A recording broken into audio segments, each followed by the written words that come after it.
Hey, it's me and Dolly. We will be right back in 10 seconds.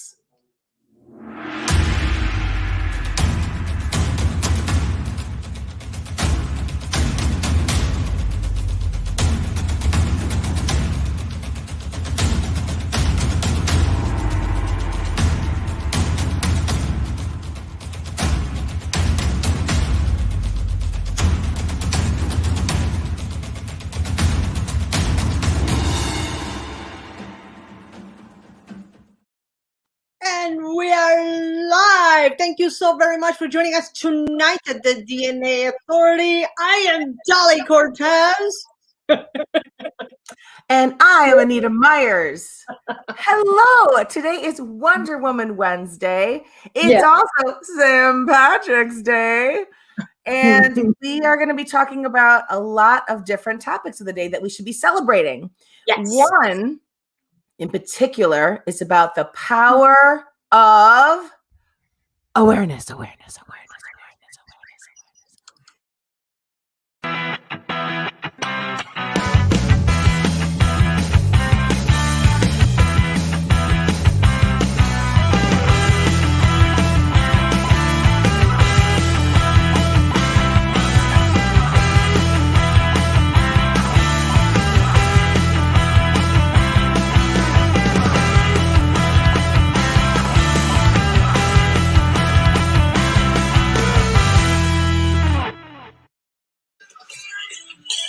Hey, Anita, you seem to be very super happy. I am. I didn't know if you ever knew that about me, but I happen to be pretty happy. You're very super happy. Yeah, I am super happy. Thank you. So today's a special night because, well, today is a special show, specifically because we are 3 days away, technically 3 days away from the date when we started our show 2 years ago. Dos años. Yeah, so that was really surprising to me the other day. I thought it was 3 years. It feels like it's been longer even, but the thing is like, usually it feels longer when it's boring.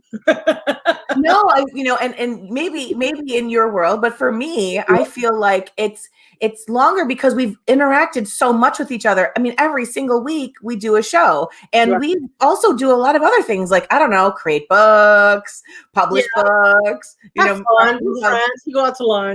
Yeah, like we have a lot of other things going on. So it doesn't feel like I just met you really a little over 2 years ago and we began. But here's the thing.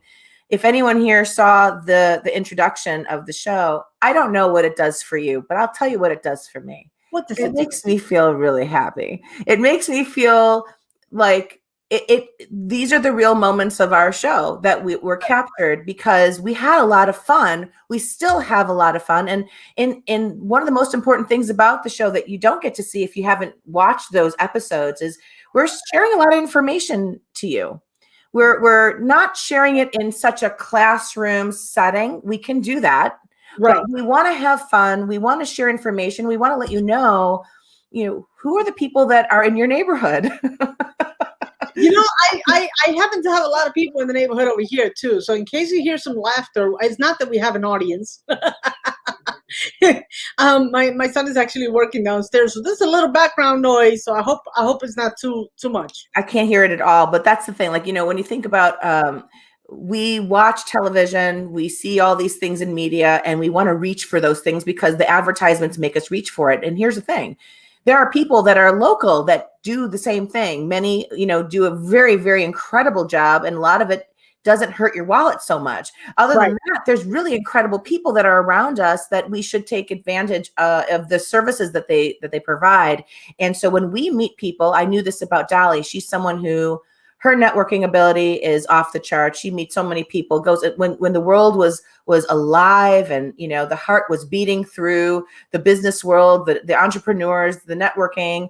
All of us are moving and shaking. And Dolly was always having her schedule filled to the max, meeting so many people, talking to people. Myself doing the same thing. And when we come together and we see the people that we know, that we can reach for resource, to have in our Rolodex, in our mental Rolodex, it helps us move forward, and it gives us the confidence to get what we want to get achieved. And Right. so, we want to give that to you. So if we know people, we bring them on as a guest, whether it's to share a product, share a service, share an organization, share awareness. That's what this is today. It's really about getting that concept of awareness. Right, Dolly? So I am very aware right now that you're wearing the St. Patty's hat. It looks good on you. She wants me to show my eyes, because I always, like, whenever I wear my... Well, you know what? Okay, I'll give you 30 seconds to put it down. Put it down, just the way you just feel like this is so much more like it's my thing. I just want to have it down. I know, but then I don't see your eyes. And I always say that the eyes are the window to your soul. I know. It's common ground. So I wanted to show my allegiance to all the Irish folk out there. And I even have like a green. I'm enjoying the evening with my friend Dolly Cortez. Dolly, you look like you're a bit of a redhead here. I didn't do anything. and you're wearing green. You look wonderful. I was going to compliment you before the show, and I said, nope, I won't do it. I'll do it here. You look great. I love that color on you. Thank you. I actually love this. And it was funny because I remembered that it's St. Patty's Day, like 30 minutes before the show, that I'm supposed to wear something green. So I'm like going through my closet. I'm like, I don't want to wear a dress because I don't have a green dress. I'm like, I don't want to wear a dress. Let me see what I can find. And I found this blouse. So that looks great. It looks great. And, I thought it was really funny because whenever it comes to St. Patty's Day, one of the things I joke around about in my home is, my husband, his name is Brian. He was our guest last week talking about sales. And I was really glad that he had an opportunity to come on and share. By the way, he was very grateful when he got off the show. He's of course looking back. What did I say? Did I say everything right? He wanted to make sure that he represented well. And he was wonderful, and I was really glad to have him on. He wants to come back. He's like, I got more to say. I didn't finish. There's more to say about sales. I'm like, I know. So he'll come back eventually. We'll have another segment if we know that there's people that want to know more detail. I mean, he understands the concept of doing a show now a little bit more, and it gets exciting when you first come on here as a guest. You're not aware, there's a lot of nerves that can happen. And he actually shared a lot of very good information. So I was glad. He did. He was actually, his visit, him being a guest, Brian, I'm letting you know, because I know you're watching. He says 2 of my names are Irish. Thank you for sharing that. Well, I didn't get to tell you. I'll explain that in a second. That's really funny. Brian, no, I really enjoyed having him on the show. It was really fantabulous. He was very knowledgeable and really down to earth. And that's what I really like about being able to speak to him. And like I always say, hola, mi hermano, so, he's all good. The interesting thing about his name is Brian, that's Irish, and his middle name is Keith. But here's the thing. What's the thing? I realize that by the way our conversations are in our house, mm-hmm. He is Irish, because all I hear myself say when I call him, I'm always saying, oh, Brian. Oh, Brian. I've said that for the longest time. I'm like, oh, Brian. I'm like, yeah, you're welcome. You're welcome, That's Brian. hilarious. I love it. So today, before we bring our guest on, I mean, I'm so excited to bring him on. I just all of a sudden want to do it right now. But let's talk about our week. How was your week, Dolly? Well, I have my moments. Did you? What do you mean by that? Well, I had my moments. Yesterday, I have to be honest with you. So I think I have mentioned to you before that I'm like an emotional eater, right? Have I told you that? So I'm an emotional eater. I think all of us. Yeah, right. So yesterday I got a little upset. I can't go into the details, but I got a little upset. So I was literally like pacing back and forth. And pacing. It felt like I was going to create a hole in my floor. and then I'm like, screw this. I need pizza. That's your go-to, isn't it? It's like, you know what? I'm mad. Get me a pizza. Yes, I need a pizza. So yeah, it was other than that, my week was good. I'm very excited. I put together a journal for one of my clients today that I finalized, and I think it's one of the most beautiful journals that I've created. So I'm really happy about it. I hope she feels the same way. But, and it's been good. And of course, part of my highlight of the week was meeting you yesterday at Fat Rosie's. So let's give a plug to Fat Rosie's in Schaumburg. It's a great restaurant. I loved it. I felt like I was in a party. It is. And that's how I think that's how all restaurants should really have you feeling. I mean, I know that there's times for restaurants to be like, ooh la la, but like this is totally, it was so necessary. If you haven't been to this place, and we should really get something for this. This place is the kind of place that with quarantine, with what we've gone through for the past couple of years now, I'm saying couple because we went through 2020 and now 21. Yeah. And so when you are always at home and you're always going to the same, if you are going out, you're probably going to the same local places close by, or you're ordering in. So to just get out and go into this location, I mean, it's full of color. It's got great music. Everyone's so kind and nice, but like the food really is everything. And it lifts your spirits up. Yeah. We had guayaba margaritas, which was kind of cool. It's okay. I'm my own boss. I could drink and work during the day. Yes, you can. Yes, you can. Yes, you can. I don't think I finished mine. I think I just had a little bit. It was very good. It was very good. It was delish. I had another quick highlight, which I'll give a shout out. I had two new authors sign up with me that I contracted with. So I have Shannon Green that joined Rose Gold family, and Stacy DePrado also joined the Rose Gold family. So I'm very excited to join them. Congratulations to those ladies. And we'll go from there. So how was your week, darling? My week has been wonderfully busy. I'm so glad to be busy. I know that these are times where, there's a lot of people that are going through what they have to go through, and being busy is a little bit frustrating when you hear people being busy. But my busy is being productive in terms of, I told you, I may have mentioned in the last week that it's one thing to build a building with your hands in physical, but I'm building different departments of my company through the virtual way, through the internet, the digital way. And so there's a lot of structuring I'm doing and whatnot. So that's been, an ongoing thing. And I know that eventually when I get to the end of it, it's going to be very satisfying. I'm very satisfied through every single step. Like I'm like the person who's really happy as I'm putting my brick, one more brick, another brick. It's late night, I'm tired, but I'm happy to be doing it. So that's what's been going on. I know that something new, if I can share, is I have a mom group. If you're a mom, if you know a mom, listen up. I was just listening into my mom group that I was taught, every once in a while I post some things, and I'm gauging people's, I'm going to call it like a typing temperature. Okay. How people, and you may understand what I'm talking about just on any social media. When you put a post or you see a post, what's your natural reaction? Are you looking to argue? Are you looking to fight? Are you looking to find something wrong versus something right? And there's nothing that I saw that was in any extreme situation, but it had me thinking about the way things have been over these couple years. There are moms with their children. They're going through all of these, in learning, and people are going into homeschool. They're trying to manage their children's emotions. They're trying to work it through with their spouse. They're trying to deal with life every day, and not to discount anyone else, but I was just really focusing on the group that I have of moms. And so I decided to create an opportunity to have moms pick one day a month that they can come on and work with me, meaning we're all together. We're all together on a Sunday night, the first Sunday of the month at 7:00 Central Time. I'm having a, what did I call it? It's a virtual vent and vibe tribe. So you get to vent and vibe.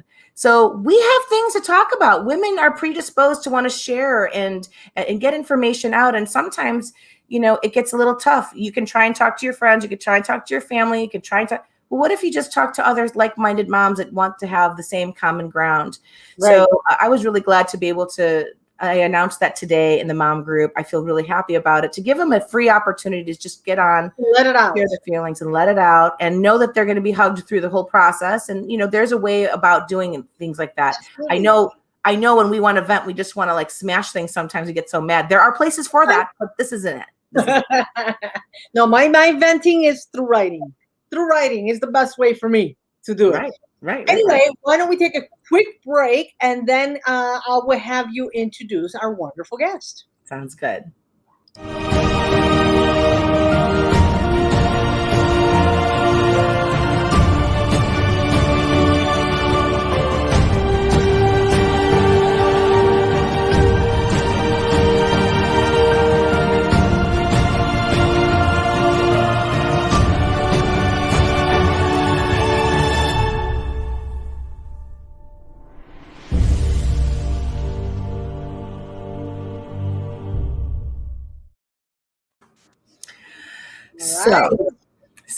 So today we said that we were talking about the power of awareness.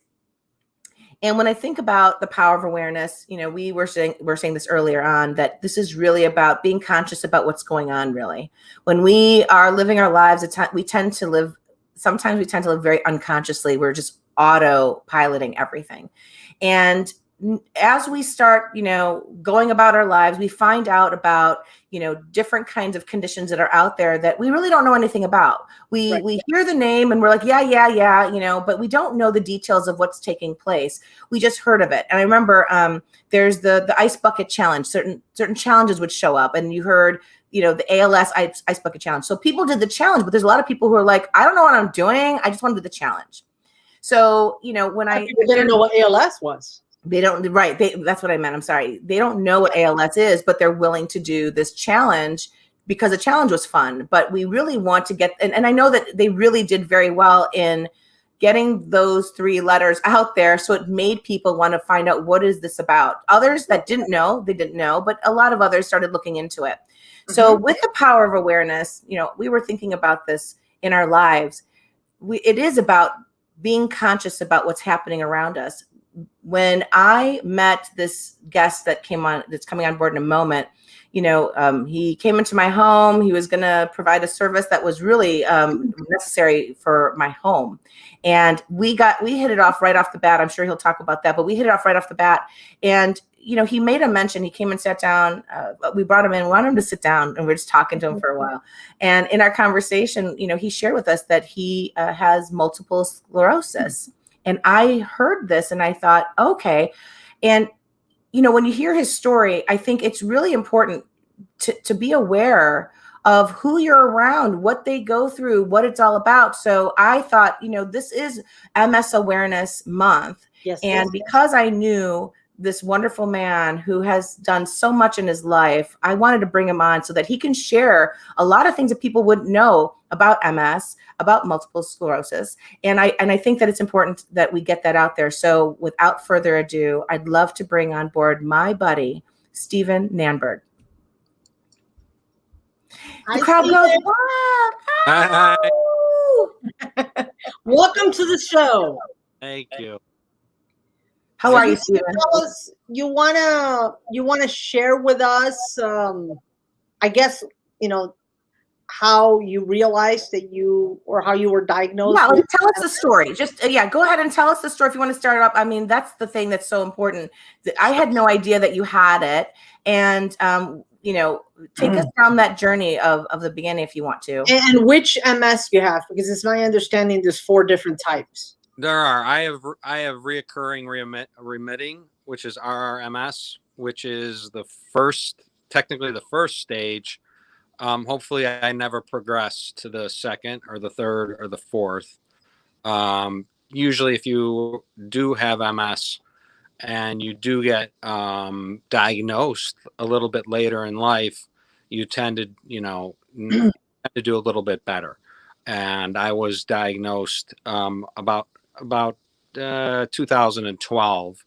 And so, I actually do okay most of the time, but it's when you're not doing okay is when there's a problem.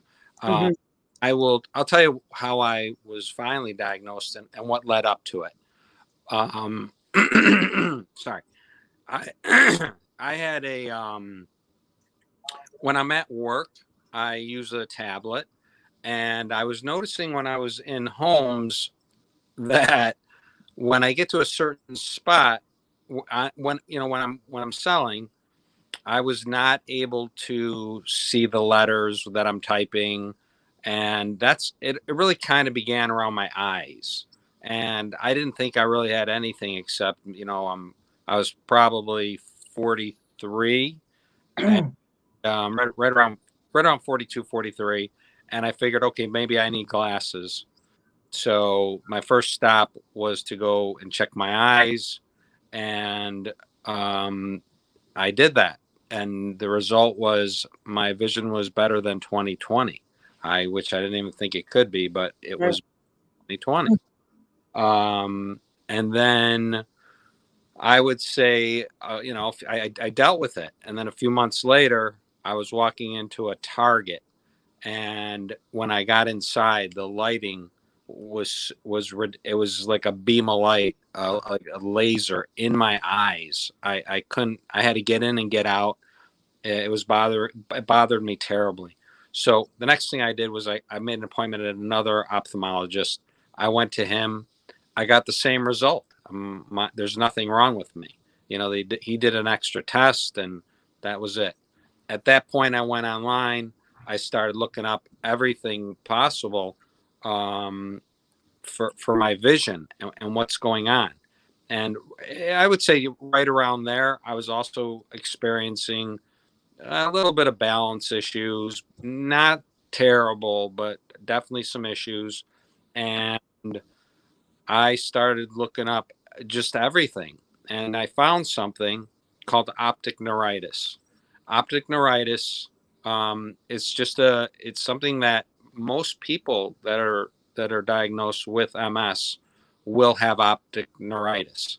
It's one of those giveaways, and in the optic neuritis online that I'm looking at, I had 31 or 30 out of the 32 symptoms, Oh my and and then at the bottom it said, um, I had a very high chance, a very high probability that I had multiple sclerosis.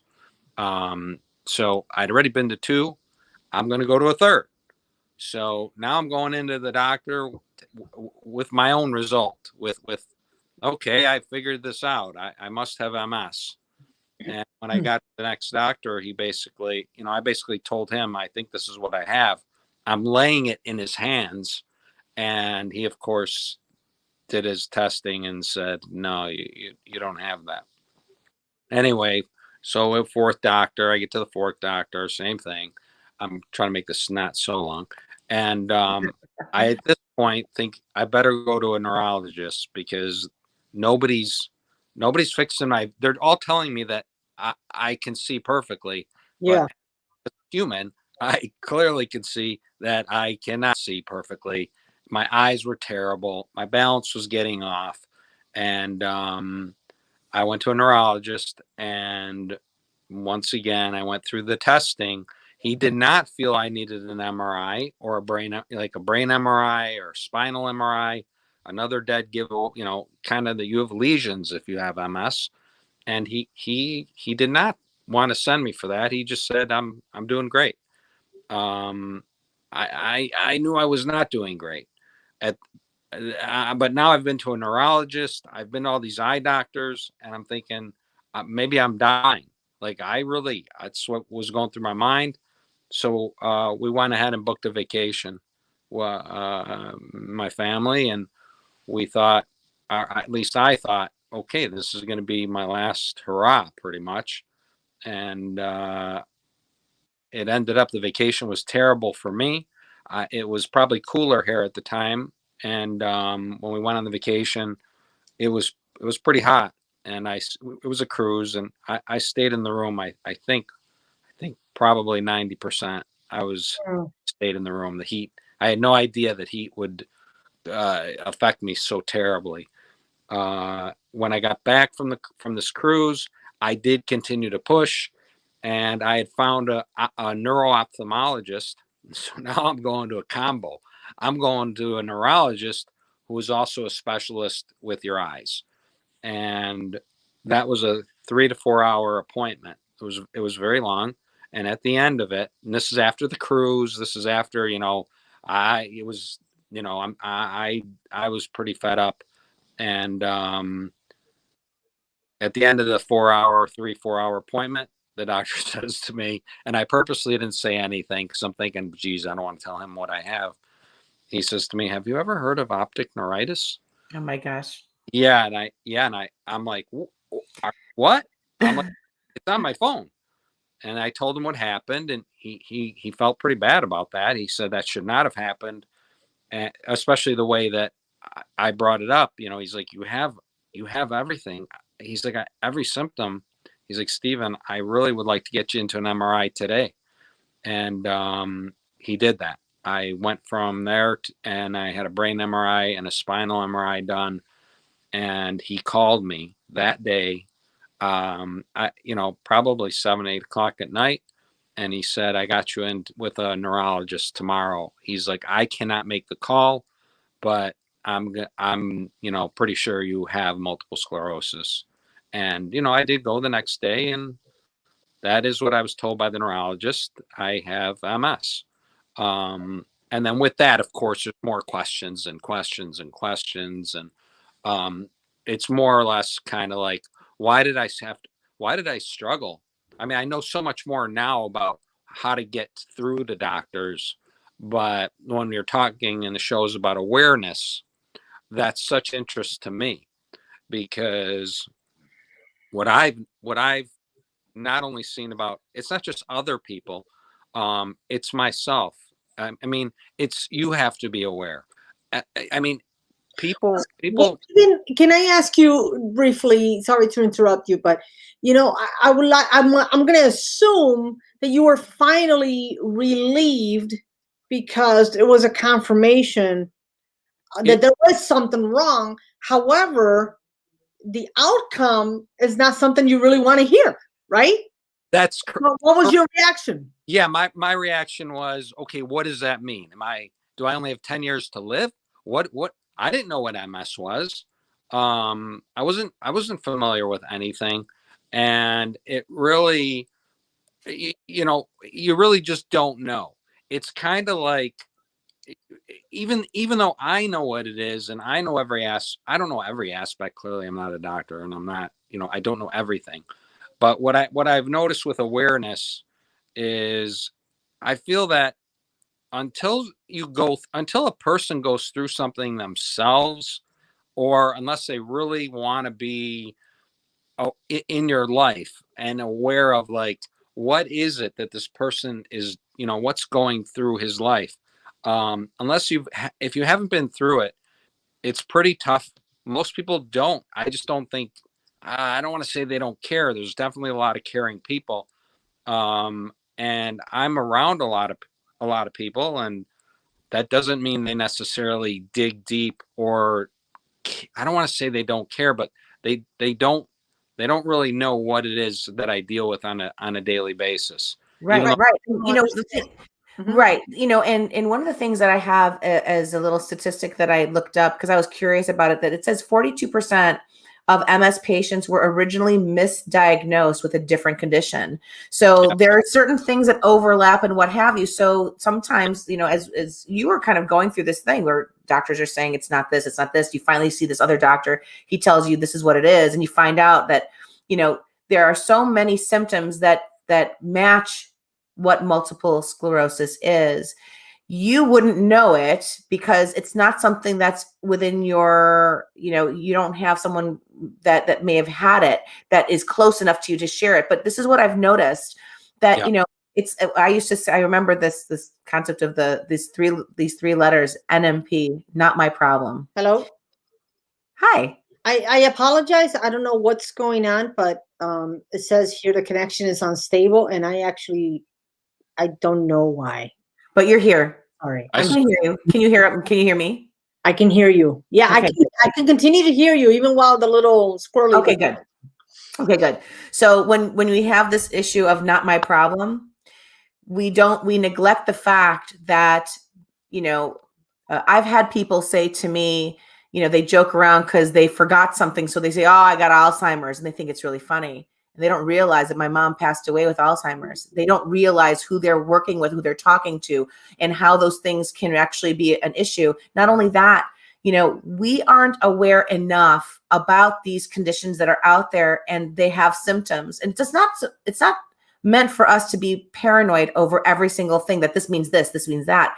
But it's good to be aware of what someone goes through, especially in your condition of what you were talking about, Steven, because when they understand what you're going through, it's not that they're going to coddle and you know, and overdo it, but they can appreciate what you're going through. They can value, like right now, I totally value the fact that you're here doing what you're doing when you'd rather probably want to do something else, just chill out. So it's a big deal. You know what I tend to hear from other people, what ends up happening is you hear a lot of, oh, and you know, we've all been in for a year. So right, for a year everyone's been in. Right. But you know, when in normal circumstances, I tend to just hear, oh man, you look good. Oh, you look great. Usually they say I look great. Of course, not good. So, yeah, you look great. And just, it's so far from, it just says you have no, you have, I've said to so many of my friends, you know, or I've sent them links even, you know, can you just read this one link? Can you just take a look at a couple paragraphs so you understand kind of, yeah, I'm working, but they don't realize maybe I'm only working 10 hours in the week, Right. maybe I'll work 30. I will say the very first thing I did, not the very first, but I want to say not very long after. I know we talked before the show a little bit, but it kind of does bring it into it a little bit, which is the first thing I did was start another project. I started I got involved in a film project as an executive producer. I jumped on to make my life harder. It's kind of how I've done it this entire time. I keep doing more projects and more projects. Well, are you doing it so that you just continue to be busy and not think about your condition? Nah, I don't know. I'm not sure. You know what? I'm doing things that I think that I've always wanted to do. Okay. I've played drums since I was 7 years old. So, you know, should I have been a rock star? I think so. I'm pretty sure I should have. I didn't have the support, even though I had played since I was 7. Just, that's what I should have done. I have a product that I do sell to drummers, and I literally just got an email, a couple days ago. I had no clue that one of my drummers just finished up with Elton John, and he was giving me a list of all the everybody he's used my product with. Oh my God, I had no idea it was Bob Dylan, it was Willie Nelson. Awesome. And so it's like, it's really cool when I hear my product on their songs. And then I forgot one thing. I know I'm going backwards for one sec. My wife also had, she had cancer. She's okay now, but she's not okay, meaning she does not have cancer. Okay. And she had a very rare form of what she had. It was like 1% of people have that the type of cancer she had. And she's still in pain she's still in pain in this one spot. It doesn't go away. The doctors, I don't know if the doctors believe her. She's been going back and forth for 3 years now. And is her pain real? 100%. I'm here. I see it. So I feel bad, and we would like an answer. And it's interesting, Dolly, when you said, did I feel better once I knew what I had? And the answer is, yeah, it's yeah. Okay. Now how do we move forward? Right. And she's going through kind of the opposite, which is she's cleared on the cancer, but yet she gets this pain in her kind of like, abdomen. And she's been to so many tests, and everyone says the same thing, which is we don't have anything. That's kind of a problem, because she does have something. It's not a ghost pain or a phantom pain, which, animals can get phantom pain. People can get phantom pain. If you're not familiar with that, that's like after you've had something, like let's say you've had a limb removed, and it is what it is, but you something happens and they have to take your arm off because you're in agony, and they take it, and you can feel pain there, even though you don't even. You can still feel the pain in the arm, even though the arm isn't there, even though the part is gone. Yeah, it's incredible. Yeah. No, you know what, Steven? It's really interesting. You remind me of a few years ago. I actually, I remember this. I was at the pediatrician's office with my children. And I had so much stress in my life at the time that it was ridiculous. I mean, it's like no one should have that much stress in their life, but I was. And I fell over in pain at my son's doctor's. And good thing I was there, because they put me right in a wheelchair and rolled me over to the ER from that point. I was there probably for 9-10 hours. Yeah. They could not figure out what was wrong with me. And, I would call it a medical miracle. And it was a constant thing. They couldn't figure it out. I went through every imaginable test and nothing.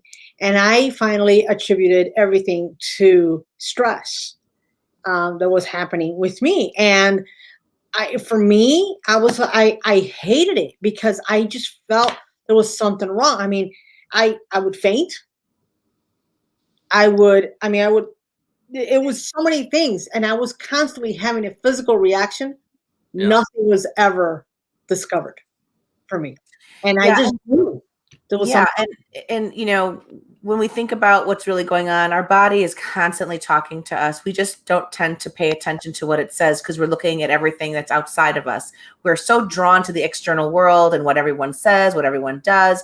We have this inspiration to be out there and do things that we don't always pay attention. We're like, this pain in my hand, I'm just, people just, they don't pay attention. So when the body whispers and you don't hear it, the body talks, and you don't hear it, the body screams, and eventually the body's going to bring your ass down and say, get yourself to the hospital. You're going down. And so I think what's really great about what you did, though, it was a tough journey to have to go through what you did, to finally find out what you have.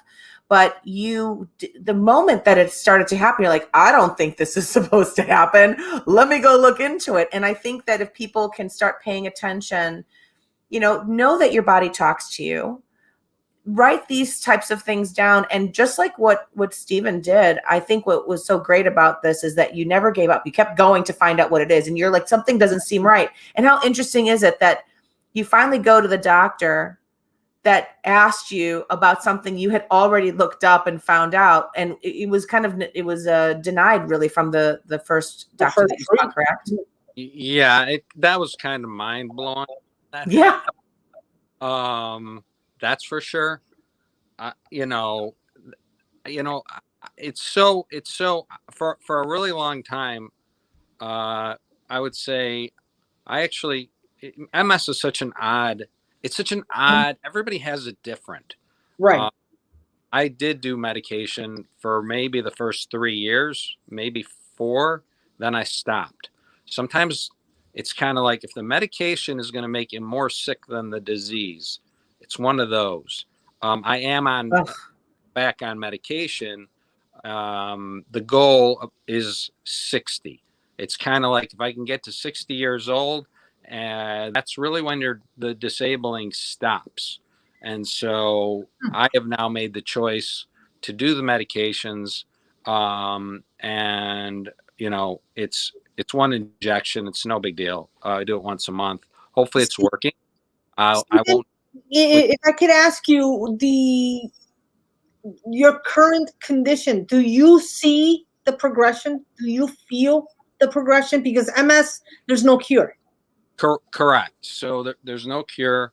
I feel so I did a show. I did AOL Live the other night, and when I was done, I mean, everything throws me off. Everything. So yes, I feel the progression. I feel it. Like I know I'm off. I did sit down and play the drums for not very long, and And he did so great. He was wonderful. And it was like 10, 11 years since he played. And he Wow. literally had the inspiration, which I'm glad you did that, it, Steven. no, Make you do a great job. I did it. You know, a guy from one of my rock bands and one of my friends was like, "You got to do it," and I did. But you know, for me, it was terrible. Meaning, Well, we always have higher expectations of ourselves, right? no, my arms, my arms didn't work with my legs, and it's Okay, just so you're losing mobility already. not really, not really, because I don't know. I really didn't sit down for 10 years. It really did feel really weird. Yeah. I think he was just rusty with it more than the Every condition. day, it would probably be pretty good for me. So are you going to keep trying to get better, get the practice going? Yeah, I mean, it's one of those things. It's kind of like when I first started walking, not when I was a baby, but I couldn't go very far. I couldn't. So I'd go to the mall and I'd go to Northbrook Court and I'd walk 50 feet, 100 feet, not very far. And I got to the point where I was walking for, I mean, my kids couldn't keep up with me.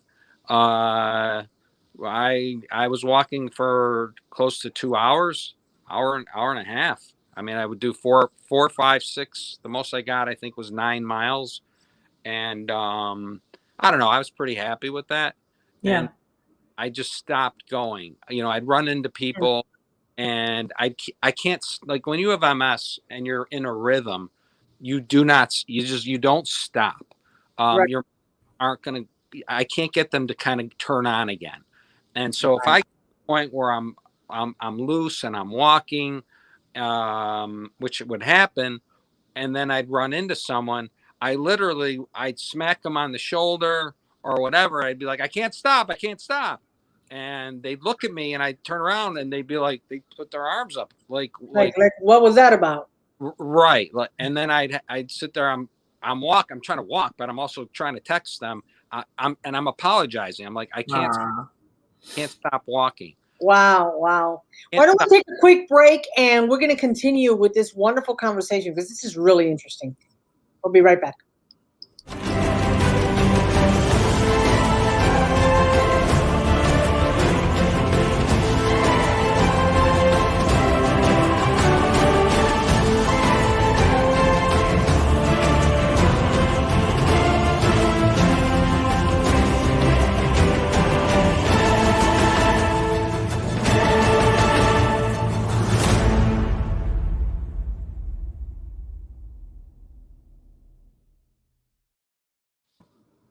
So you can't stop walking, Steve. What are the things that you finding that you couldn't stop? Yeah, I mean, so like it's kind of like work. So if I'm in the process, or let's say, it doesn't, like, whatever I might be doing at the time, whether it's like my real job or if it was working in film or something, you're out there, you're not thinking.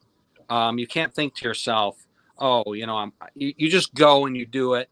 And I'll say that, like, let's just go with when I was selling flooring, um, you just, there were plenty of times where I did not have the energy whatsoever to go into the home. I didn't have it. I thought that I was pretty nervous. It was one of those things where you're kind of thinking to yourself, am I going to be able to stand in their house, and for how long? But I will say you're definitely, your adrenaline kicks in and you forget about it, and it kind of goes away once you're in the groove of it. And now you've done one appointment, and maybe you're there for an hour and a half, and you got another one right after. That's okay. You're like, you're warmed up, and now you can go into the next one. And usually, for me, I was kind of able to do, a couple appointments back to back. If it was not back to back, it's kind of like you're going into one, you're getting your adrenaline going, and you're kind of getting into your groove, and then you go home. And at home, you're going to lay down, and that part's okay. MS is, I always say it's like a battery. You're like you got to stay charged. And if you lay down for 30 minutes, it's actually going to help, believe it or not. 30 minutes is like, okay, I'm ready to go again. But you're talking about building up all of that energy again to do it in another appointment. That's actually tough. That's tough on my body. Steven, I'm sorry, but you mentioned also that the heat bothered you so much during the cruise. Yeah. Do you also have issues with the cold? I guess that's the best way to word it. How does that work for you? Yeah, no, that's a great question. Normally I would say no, like every other year. I would say I'm having a tougher time. I have peripheral neuropathy, which is typically something that people with type 2 diabetes get. But for me, it's just, it's my nerves.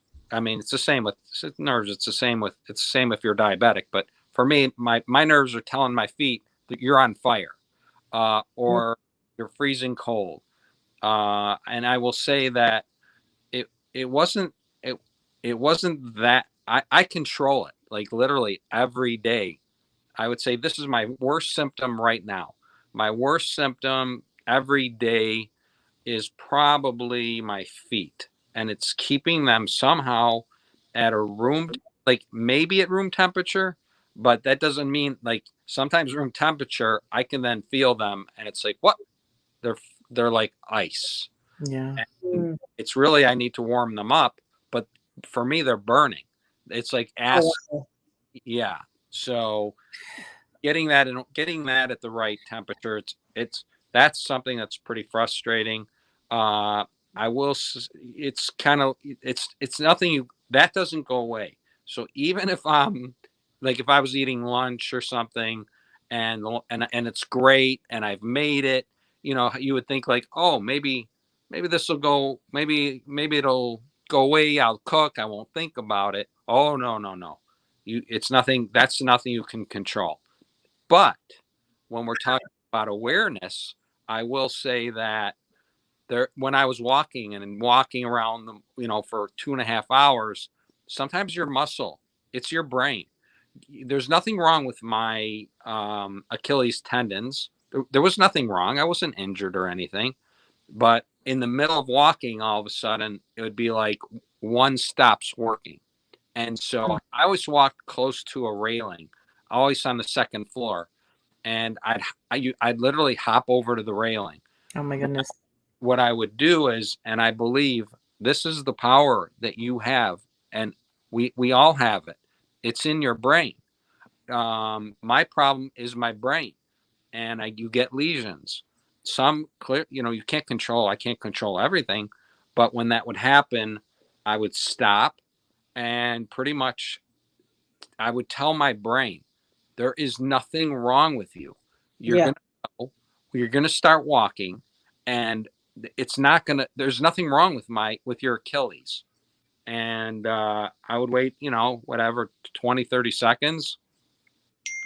Start walking slowly, and then just be like, okay, it's gone. And that's it. And then I'd walk maybe another 20 minutes, 30 minutes, 40 minutes. That's amazing. I think that's amazing. I love that you shared that. I was going to ask you, and there's a lot of frustrating things about having to deal with a debilitating condition like that, and you're learning it as you go, but you're also overcoming it and doing things like, I mean, honestly, I can't tell you. When you talked about playing the drums, you should have heard me. I was screaming because screaming in pain.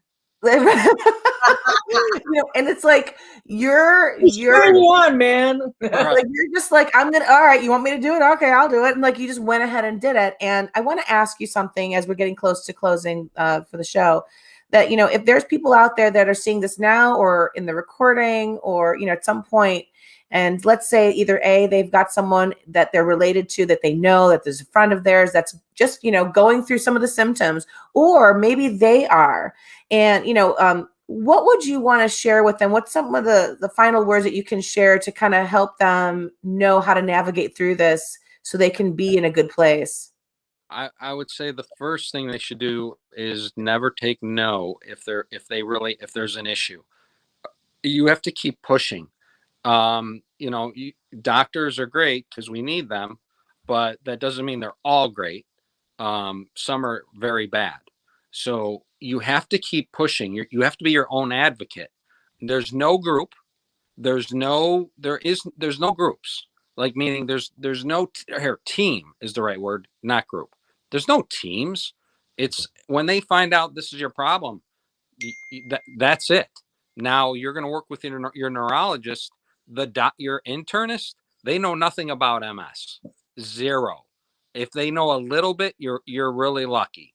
But none of the other doctors you might see mean for issues. MS causes other issues, and you might have to go to a urologist, or there's so many different types of doctors. You're going there because of your MS, and yet they don't know anything about it. But that MS could be causing a condition. So it's kind of like, well, how you have to just, how do you get them done?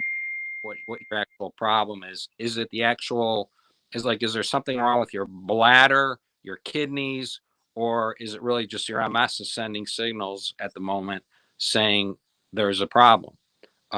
So I've overcome my own a little bit.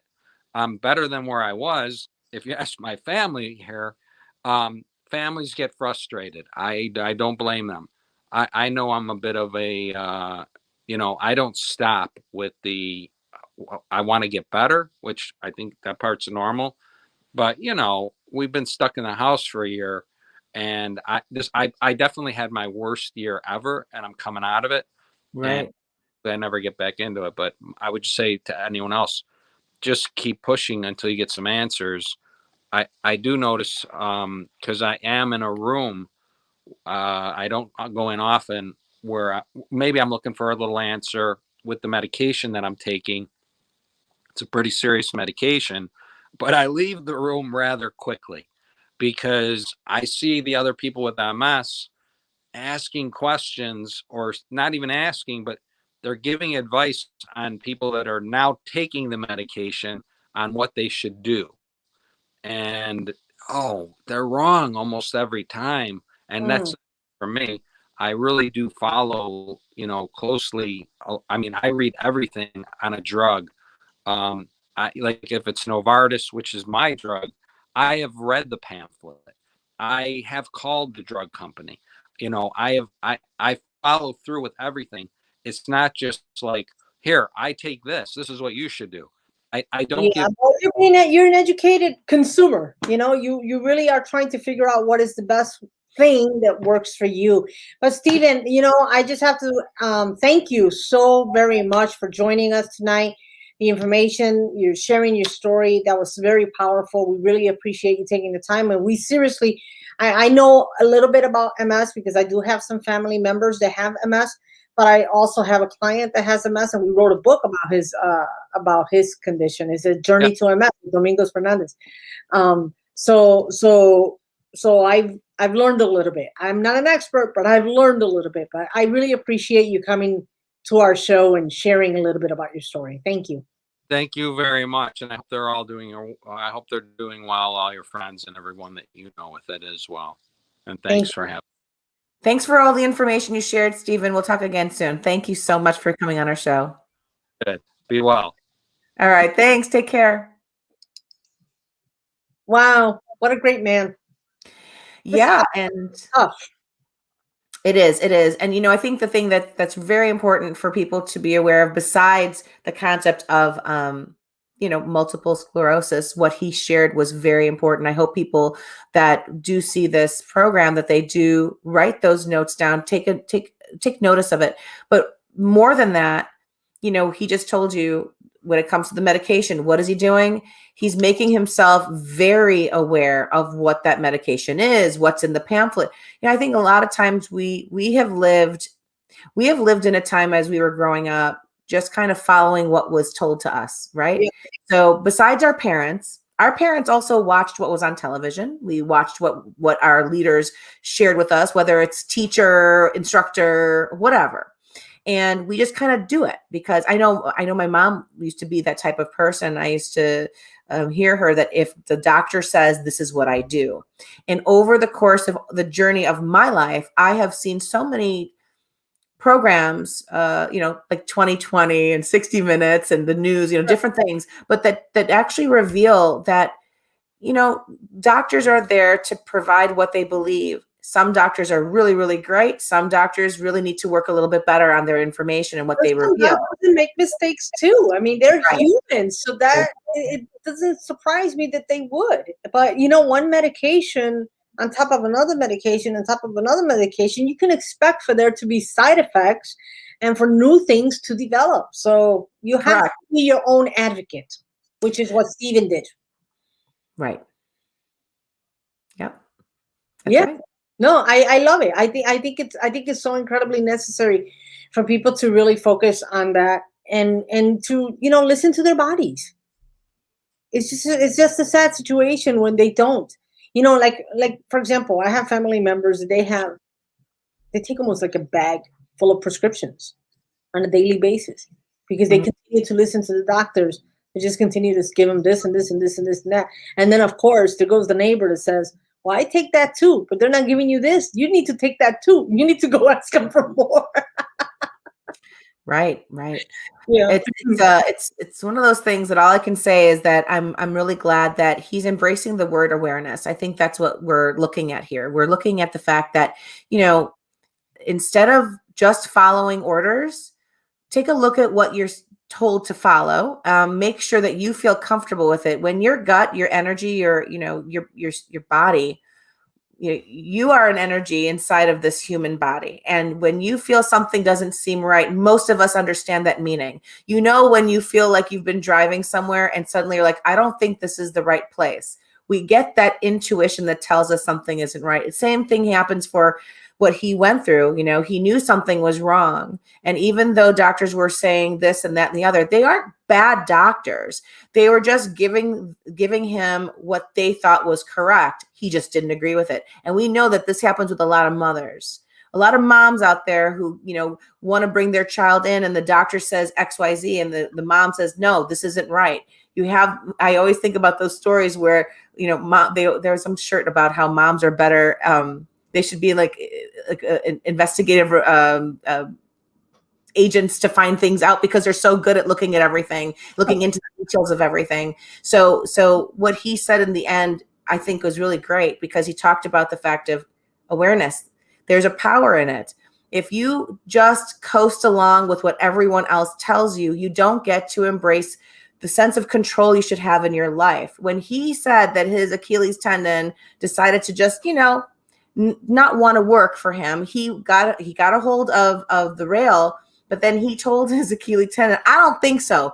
You're going to work and we're going to walk out of here. And I think that there's something very important that we can see here, that we do have a little bit more control of ourselves if we just pay attention. And I think that that's I hope we can get across, that no matter what, everyone here is here for a reason. We're going to have our strengths and weaknesses, but as these weaknesses, get more challenged because of other things external to us or however you call it, you should grab the sense of control and bring awareness back to the surface so that you can live a very enriched life regardless of what takes place. And I think that that's what he's doing. And I really admire him for coming on the show and talking about it.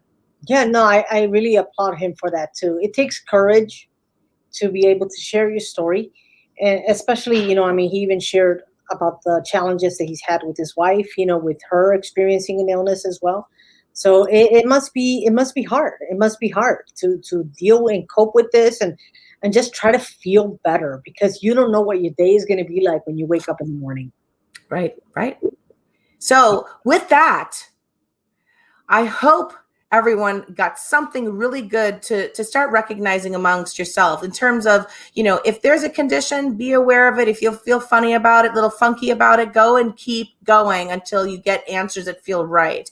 Until then, if you are in a really good place and you want to work on your health, be aware of how your body's working. I know last year I went and did a whole full panel to see where am I at, so I can benchmark from where that is to where I'd like to be as I get older. Every year, there's all these sorts of things. So, put your health in check. Make sure you have a really good understanding about what you can do, and always stay aware. That's what I'll leave you with. Well, thank you so very much, everyone that joined us tonight for this special show. We really sincerely appreciate you. Anita, again, happy anniversary, 2-year anniversary. Happy anniversary. Thank you. Not only we'll be able to have many, many, many more. And love the hat, girlfriend. So talk to you soon. Hasta la bye-bye. Bye.